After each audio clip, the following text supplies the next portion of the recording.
Hello dear students, आज की इस वीडियो में हम GK board class 12th session अक्टूबर नवंबर 2026 के लिए उर्दू के मोस्ट इम्पॉर्टेंट क्वेश्चंस को डिस्कस करेंगे।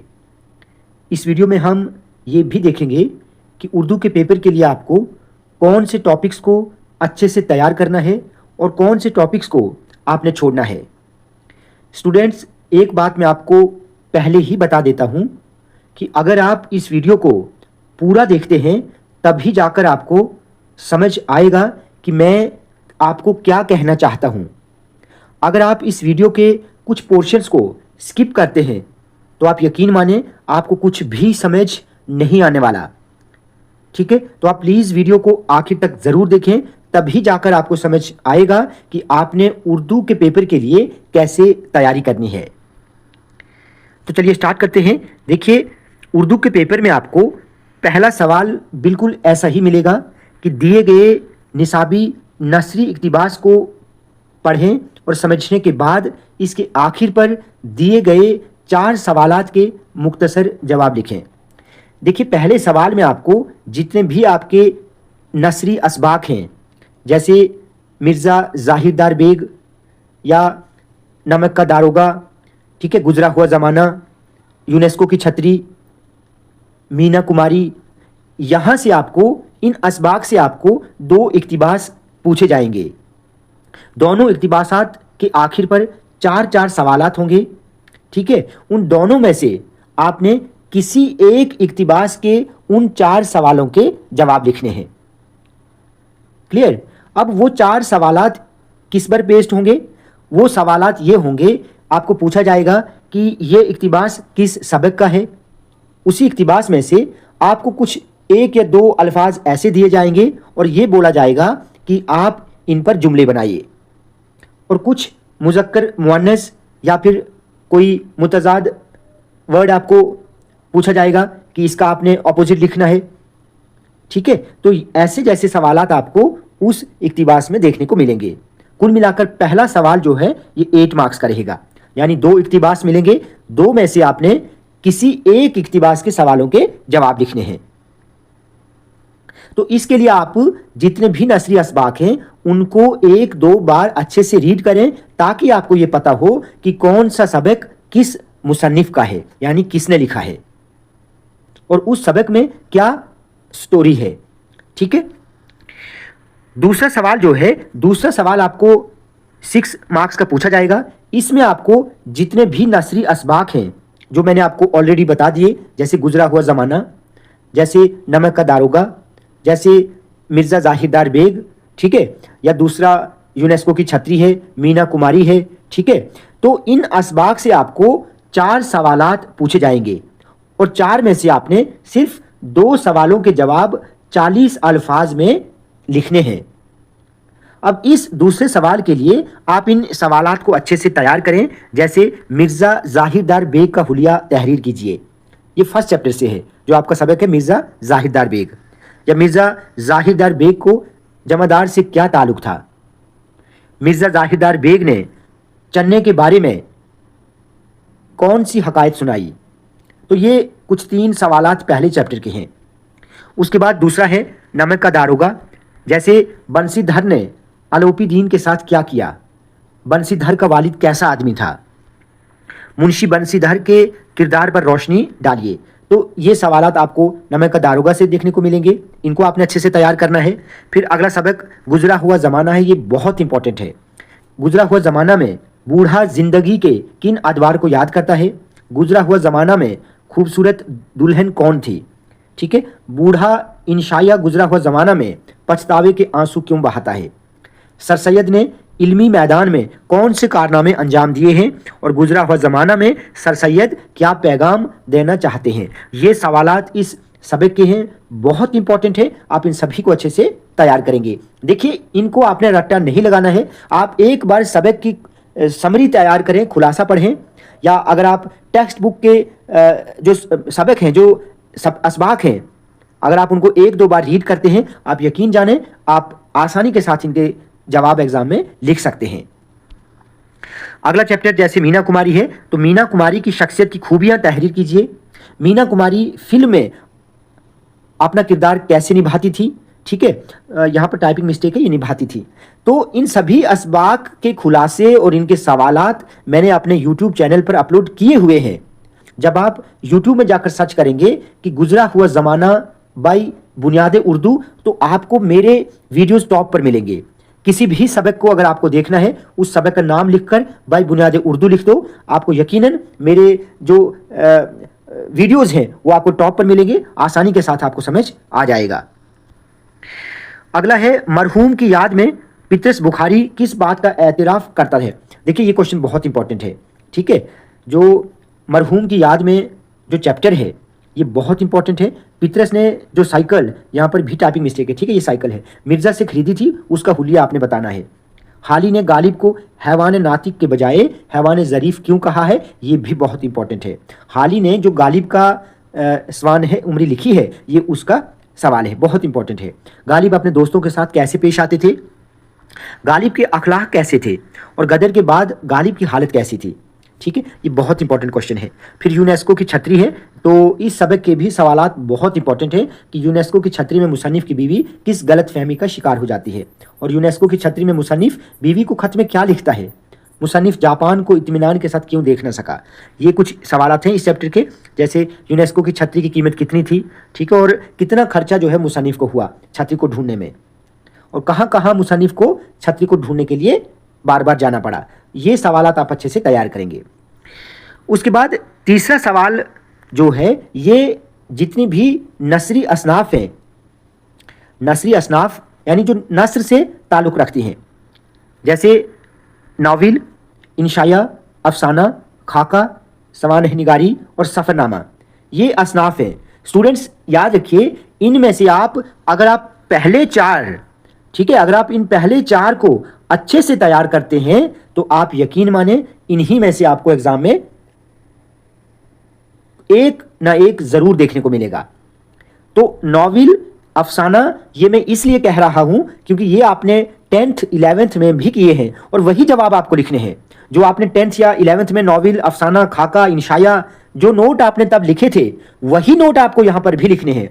और कोई बड़ा नोट नहीं लिखना है, बिल्कुल 50 अल्फाज का लिखना है। ये ऑलरेडी आपको आते हैं, ये नहीं सोचना कि आज आप 12वीं जमात में हैं तो आपको कोई अलग से लिखना है, ऐसा बिल्कुल नहीं होता। जो आपको आता है, जो आपने 10वीं जमात में किए थे, आपको वही इसमें लिखना है। क्लियर? तो इनको आप अच्छे से तैयार करेंगे। अगर आप कोई चार करते हैं तो आपको वही पूछे जाएंगे। चौथा सवाल है, निसाब में शामिल नस्र निगारों में से किसी एक की हालात ज़िंदगी या अदबी कारनामों पर 50 अल्फाज का नोट लिखना है। अब देखिए, कहने को तो ये 6-7 हैं, जैसे नॉवेल लिखा है नज़ीर अहमद ने, इंशाया लिखा है सर सैयद अहमद खान ने, अफसाना लिखा है प्रेमचंद ने, खाका लिखा है पितरस बुखारी ने, और जो सफ़रनामा है मुजतबा हुसैन का, और सवानह निगारी है अल्ताफ़ हुसैन हाली की। तो यहां पर भी अगर आप इन चार को, यानी प्रेमचंद, सर सैयद अहमद खान, पितरस बुखारी, मौलवी नज़ीर अहमद, अगर आप इनकी हालत ज़िंदगी और इनकी अदबी खिदमात को अच्छे से तैयार करते हैं तो इनमें से भी आपको एक ज़रूर पूछा जाएगा। अगर आप हाली को और मुजतबा हुसैन को स्किप करते हैं तो भी चलेगा, या फिर आप उन दोनों को कीजिए। प्रेमचंद बहुत इंपॉर्टेंट है, सर सैयद बहुत इंपॉर्टेंट है, इनको आप फिर कर लेना। ठीक है, मुजतबा हुसैन, हाली, सर सैयद और प्रेमचंद, फिर आप इनको अच्छे से तैयार करेंगे। ठीक है, फिर आप इन दोनों को छोड़ सकते हैं, अदरवाइज इन चारों को करें और उन दोनों को स्किप कर दें। क्लियर? पांचवा सवाल क्या है कि निसाब में शामिल मंजूमात। अब मंजूमात किसको कहते हैं? मंजूमात कहते हैं जितनी भी नज़में हैं या फिर कसीदा है और मरसिया है, ये आपके सिलेबस में है। नज़में, मरसिया और कसीदा, इन्हीं को मंजूमात कहा जाता है। तो देखिए, इस क्वेश्चन में आपको इन सभी मंजूमात में से लिए गए शेरी जुज को अच्छे से पढ़ना है और उस शेरी जुज के आखिर पर 4 सवालात होंगे और उनके आपको मुख्तसर जवाब लिखने हैं। देखिए, वही बात आ गई कि वो जो शेरी बंद, वो जो शेरी जुज आपको पूछा जाएगा नज़मों से या कसीदे से या मरसिए से, वो सवालात किस पर बेस्ड होंगे कि ये पूछा जाएगा कि ये बंद किस नज़म का है या किस सिन्फ का है और इसका शायर कौन है। एक सवाल तो ये ज़रूर होगा। दूसरा, उसी बंद के एक मिसरे को या दोनों मिसरों को, यानी एक शेर को आपको बताया जाएगा कि इस मिसरे की या इस शेर की तशरीह कीजिए। ठीक है, वजाहत के साथ आपने उसकी तशरीह करनी है और एक दो सवाल उसी बंद के रिलेटेड बनाकर पूछा जाएगा। तो इसके लिए आपने नज्म एक आरजू जो इकबाल की है, हुस्न और मजदूरी जो जोश मलिहाबादी की है, और ए शरीफ इंसानों ये जो नज्म है ये है साहिर लुधियानवी की। इन तीनों नज्मों को आप अच्छे से तैयार करें, ये ऐसे भी आगे आपको और काम आएंगे अगले क्वेश्चन में। अगर मेरी बात अगर आप मानते हैं तो एक आरजू, हुस्न और मजदूरी, ए शरीफ इंसानों, इन तीनों का खुलासा और इन तीनों की तशरीह को आप अच्छे से तैयार करेंगे। देखिए, अगर आप तशरीह इन तीनों की अच्छे से समझते हैं, आपका खुलासा भी हो जाएगा और आपकी तशरीह भी अच्छे से हो जाएगी। ठीक है, और साथ ही तजहीक रोजगार ये कसीदा है और साथ ही आपके सिलेबस में एक मरसिया है। तो आप क्या करें, इन तीनों की कौन कौन, एक आरजू, हुस्न और मजदूरी, ए शरीफ इंसानों, इन तीनों की तशरीह और इनकी समरियां, इनकी यानी इनके खुलासे आप अच्छे से तैयार करें। ठीक है, फिर अगर आप तजहीक रोजगार और मरसिए को छोड़ देंगे तो चलेगा, या फिर आपके पास एक और चॉइस है कि सिर्फ तजहीक रोजगार और जो आपके सिलेबस में जो मरसिया है, सिर्फ इन दोनों को आप अच्छे से तैयार करें। फिर आप इन तीनों की तशरीह और इनके खुलासे छोड़ सकते हैं। ठीक है, मेरी बात समझ आ गई होगी। या तो आपने तजहीक रोजगार कसीदे की तशरीह और इसका खुलासा अच्छे से तैयार करना है, या फिर साथ में इसके साथ आप मरसिया करेंगे, जो आपके सिलेबस में मरसिया है मीर अनीस का, या फिर उसकी तशरीह और खुलासा करेंगे। फिर आप इन नज़मों की तशरीह नहीं करेंगे।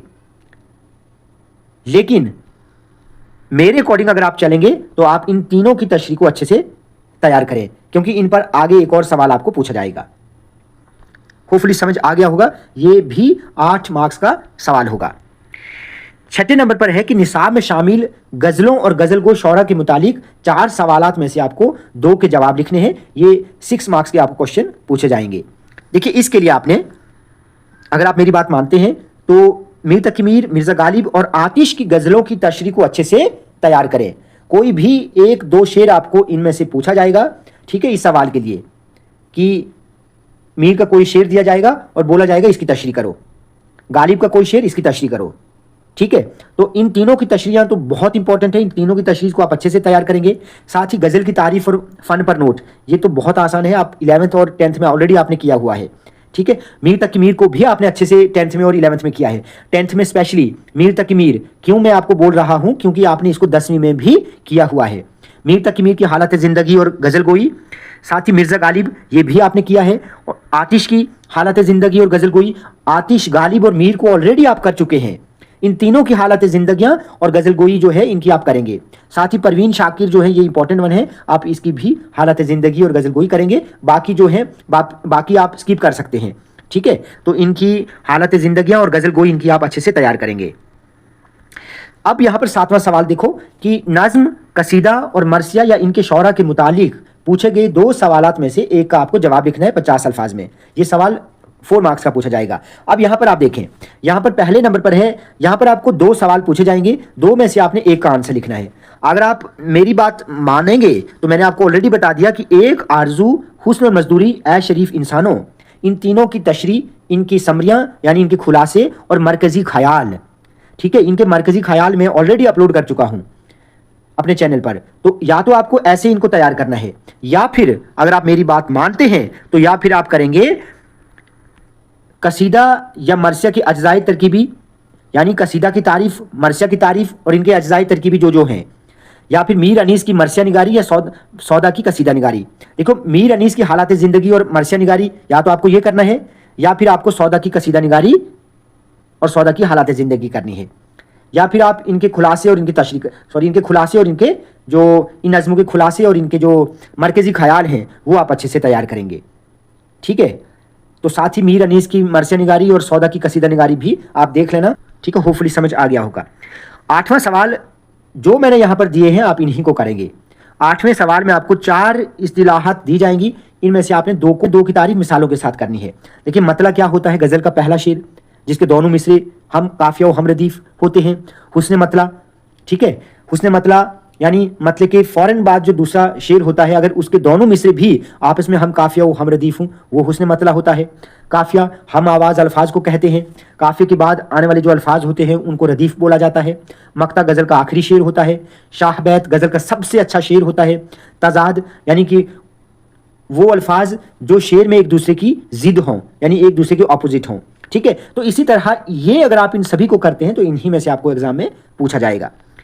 9वां सवाल बहुत इंपॉर्टेंट है। 9वां सवाल 12 मार्क्स का रहेगा। ठीक है, इसके लिए भी आपको 4 सवाल दिए जाएंगे, 4 में से आपने 2 के जवाब लिखने हैं। देखिए कुल मिलाकर ये 6 टॉपिक्स है। इस सवाल के लिए 6 टॉपिक्स है, 6 में से आपने कोई 4 करने हैं, 2 को आप स्किप कर सकते हैं।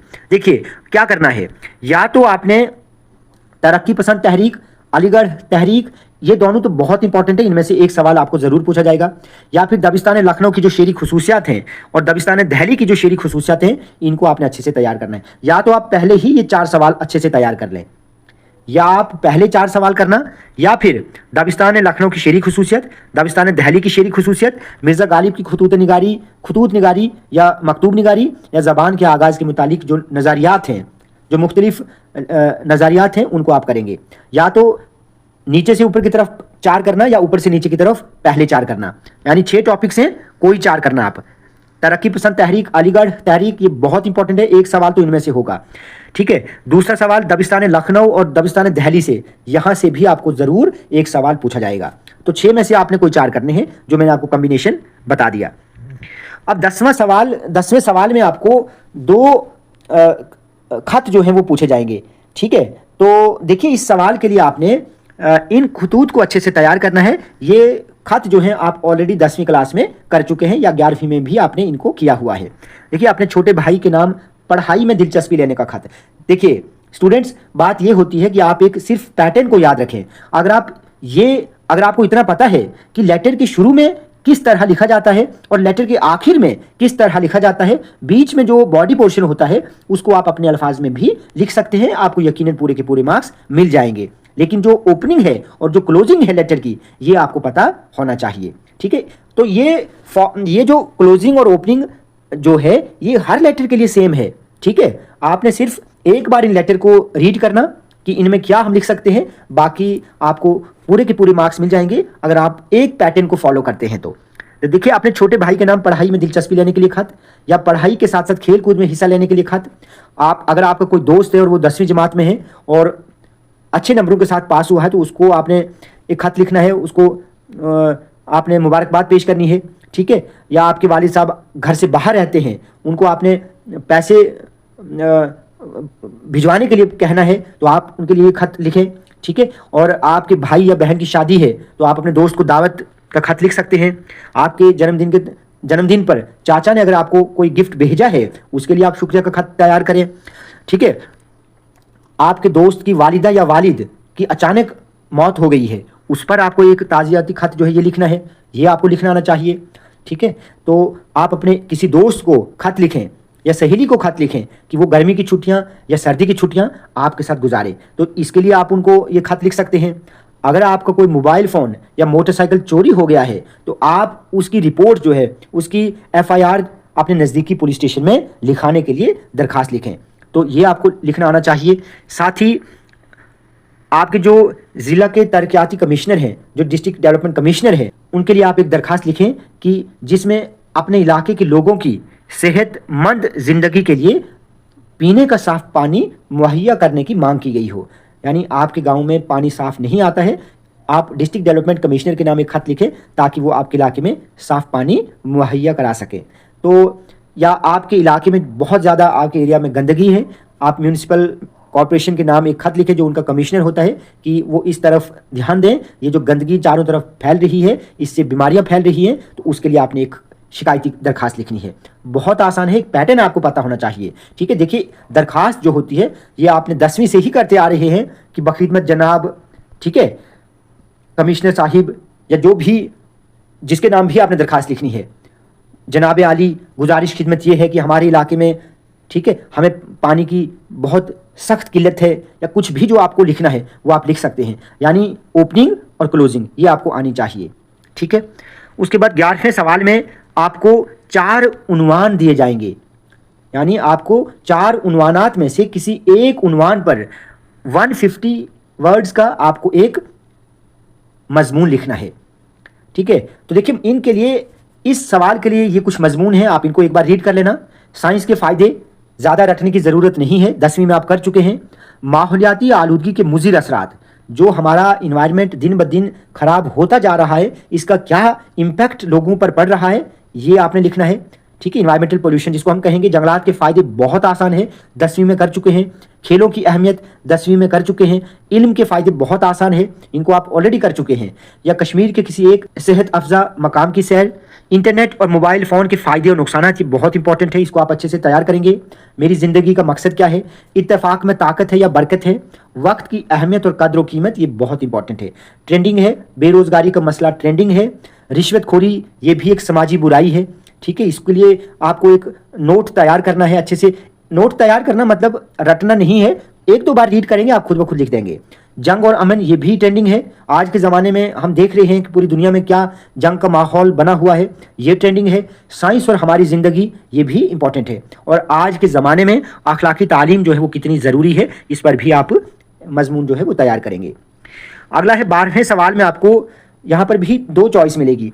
एक में आपको अखबारी रिपोर्ट लिखनी है, एक में आपको इश्तिहार लिखना है। तो देखिए इश्तिहार आपको कोई भी पूछा जा सकता है, तो अगर आप अखबारी रिपोर्ट तैयार करेंगे तो मेरे अकॉर्डिंग ये ज़्यादा बेहतर रहेगा। ठीक है, अखबारी रिपोर्ट लिखना कोई मुश्किल नहीं है। आपने 3 पैराग्राफ्स में, यानी कि छोटे छोटे 3-3 लाइनों के 3 पैराग्राफ आपको लिखने हैं।